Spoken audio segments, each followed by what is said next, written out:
Today, the topic is love of knowledge, where love meets wisdom. Love of knowledge, where love meets wisdom. You probably read the description, and so you kind of have an idea that I'm going to talk a bit about philosophy. I'm going to talk about philosophy probably from the space that is not going to sound philosophical. Um, but maybe it just is philosophical and we've just forgotten what philosophy really is. For some, philosophy has been the study of knowledge. And that really, for me, has not spoke volumes of how folk engage with knowledge. As a public educator for 13 years, one of the things that surprised me was the way that we would assume students or children learn. Learning never happened because the teacher just expressed that this is what we're going to learn today. It wasn't about writing the objective on the board and saying that we are learning to. And there was never a framework in which we could just assume, other than test taking, that knowledge had taken place. Knowledge, in this sense, just seemed mundane. Even for me as an educator, I was often exhausted by trying to, in some way, suggest this is how you'll learn. This is how knowledge comes about. As someone who's neurodivergent and often sitting with the different complications of being ADHD and also dyslexic, and moving through sometimes the coding issues, I found it to be very important to always re-examine my love for knowledge. I had a love for knowledge.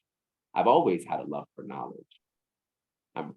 Probably speaks loud and clear when you go to my home and see degrees on my wall.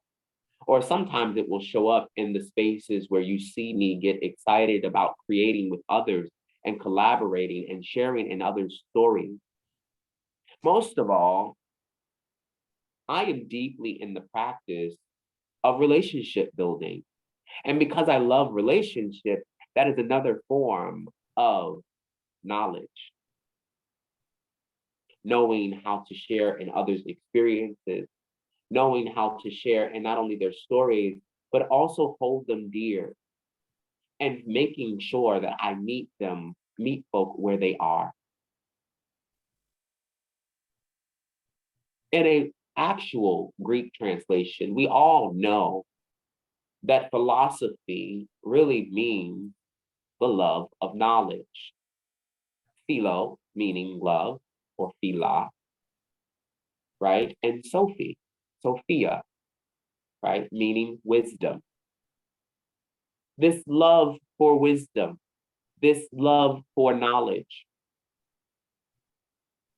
Some of us have probably wondered how we've even come this far.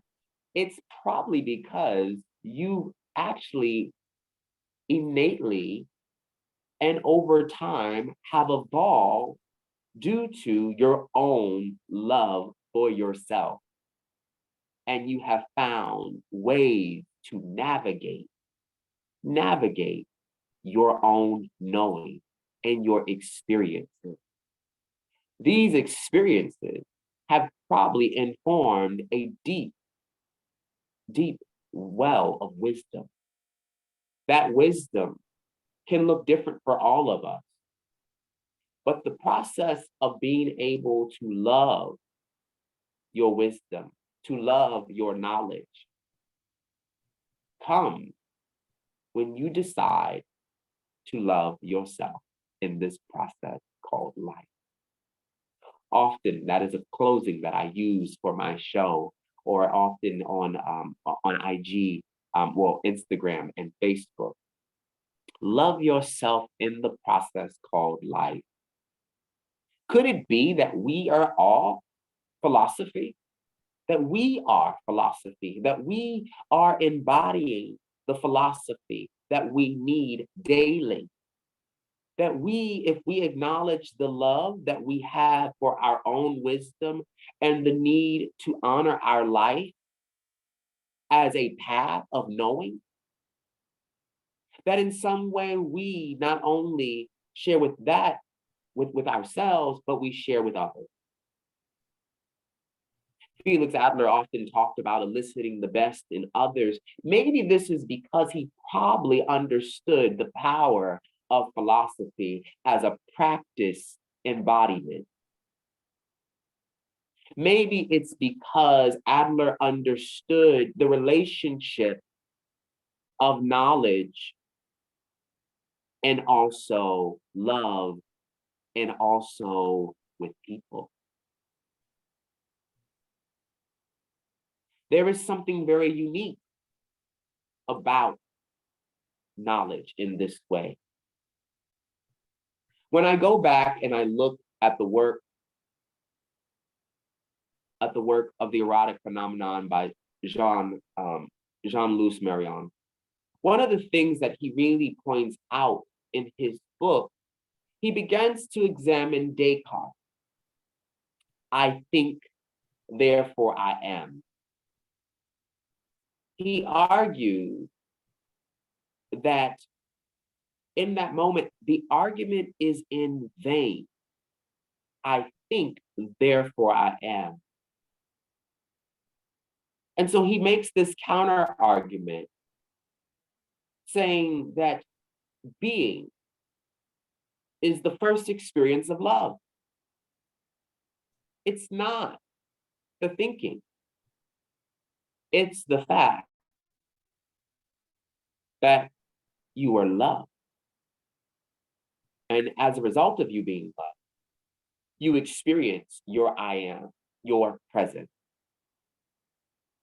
This kind of love always puts you in the existential dilemma or the existential care of knowing whether you should exist or not. If you love your life, then you will live it fully. If you love your life, you will care for it. If you love your life, you will share it. Interesting. I wonder if any of us have ever thought about philosophy in this way. That in some way, it is not just a heady place where we all rest, where only a certain kind of people can dive deep into esoteric thoughts. What if it actually is you and your practice of love in the world? What if it is actually you at your job? What if it is actually you in your setting, in your school, in our society, on that walk with your dog or with your neighbor?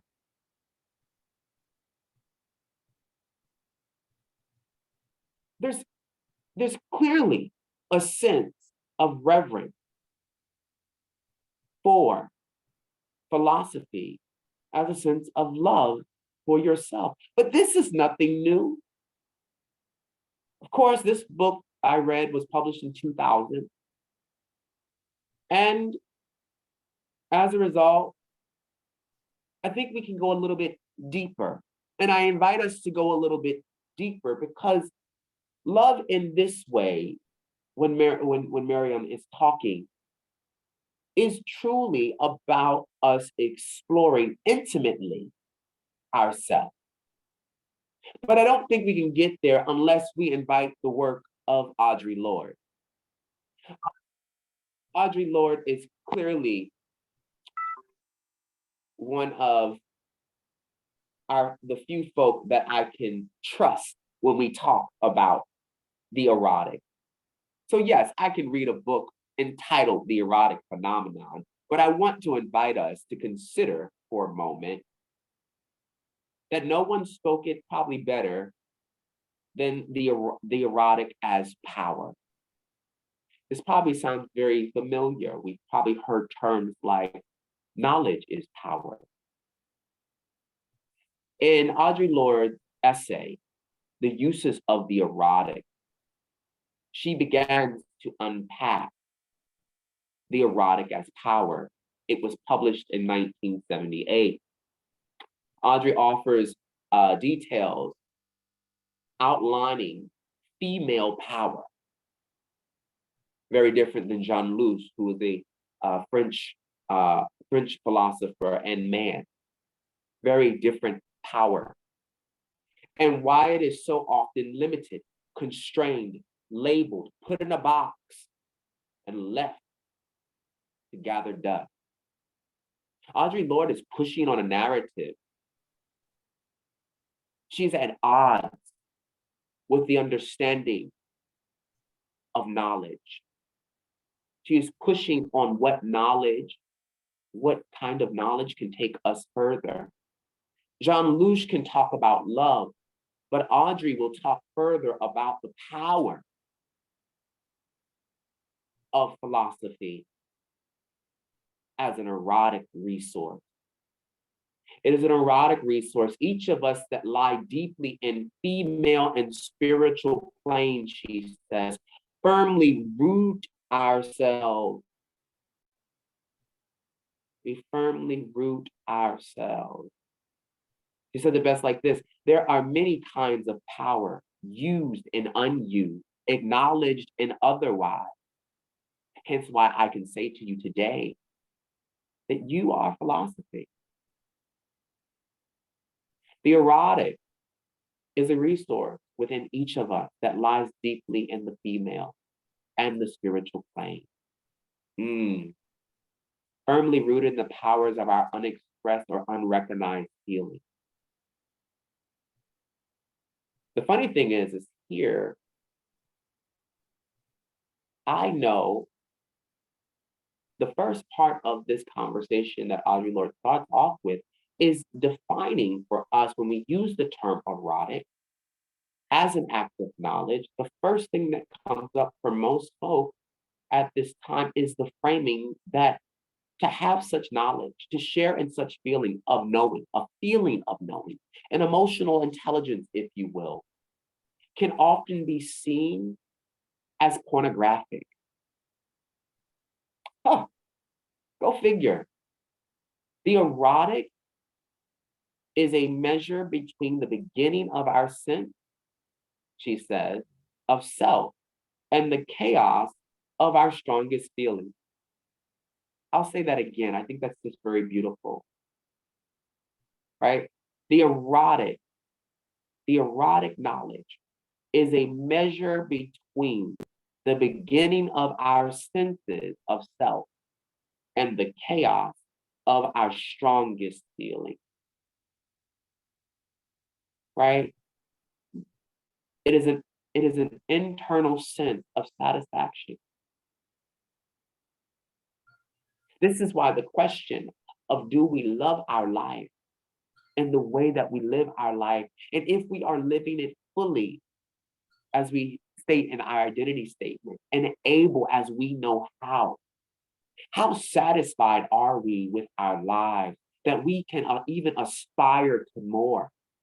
That where we are feels like a catapult for the next level on which we're trying to move.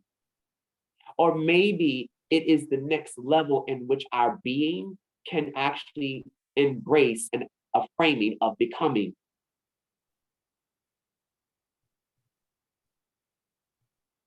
What kind of philosophy do we live? What kind of philosophy do we live? This has always been essential to the work of ethical culture. This has been the reason why many of us probably have traveled and decided to congregate today. Because in some way, we want to deepen our value. We want to deepen our connectedness. We want to deepen our relationship. We want to deepen our connection with those around us. and we want to deepen our knowledge. We want to have a deepness that is intimate. We want to have a deepness that allows for us to feel our most inner parts and that we become vulnerable. Ooh, the idea of being vulnerable, knowledge and love, and a love for knowledge that leaves us vulnerable, that exposes us and holds us.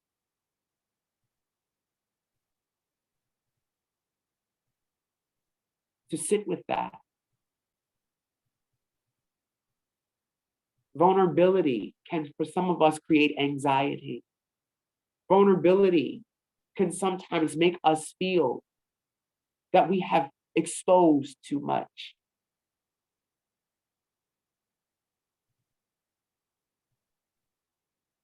But if for a moment we consider the vulnerability as a part of the spiritual plane to help us arrive to a knowledge, an erotic knowledge of self, a love for self, a love of the wisdom we are, a love in the way that we walk through the world, a love for how others live differently, and also are in correspondence with your difference and sharing in unique possibilities.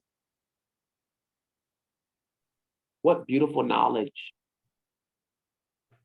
What beautiful knowledge we are. Dr. West would often say, I am who I am because somebody loved me. Because somebody loved me.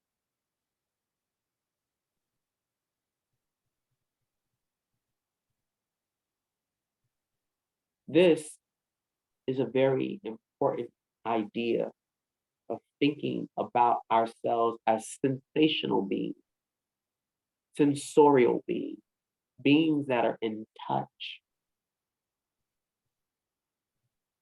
I use the word sensorial.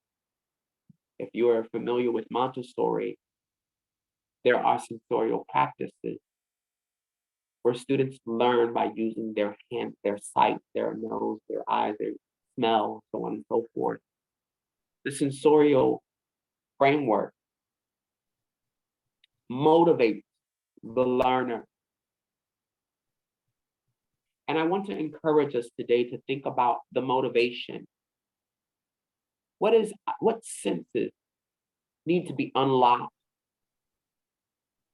for us to live fully in our vulnerable selves, to expose the knowledge that we are?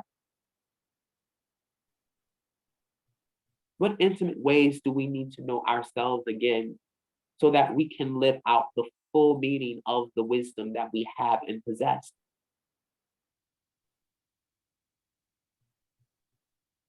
Audre Lorde says, for the erotic is not a question only of what we do. It is a question of how acutely and fully we can feel in the doing. It is a question of how acutely and fully we can feel in the doing. She makes it very clear following. Women with this power, she said. Women are so empowered with, who are empowered with this, are dangerous. They are dangerous.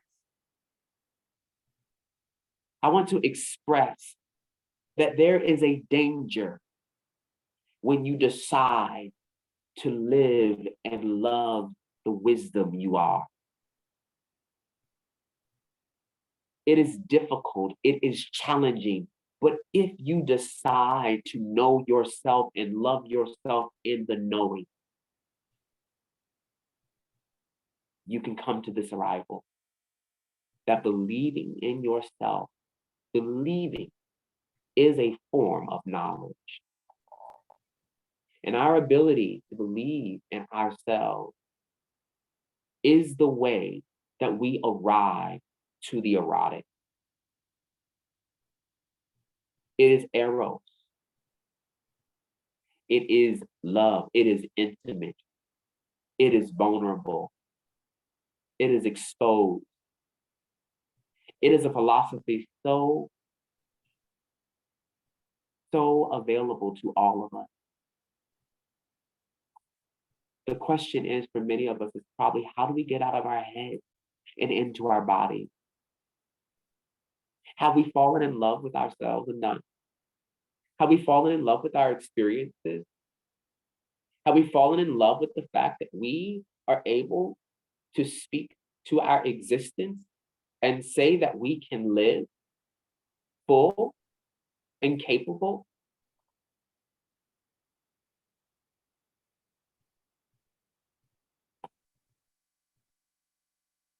Audre Lorde reminds us, lastly, as I close with this quote, she challenges Descartes, just like John Luce Marion. And she makes the statement that our founding fathers gave us the phrase, I think, therefore I am.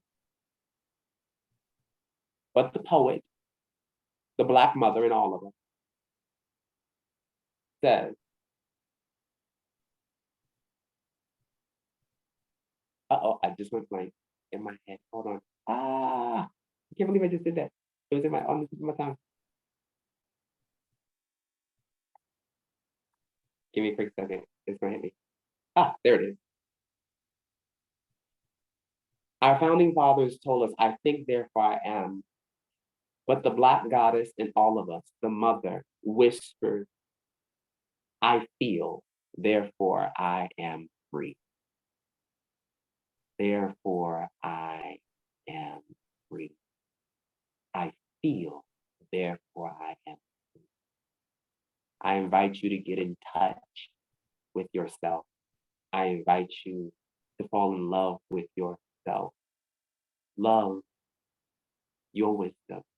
Love yourself as wisdom. Kiss yourself for making it today.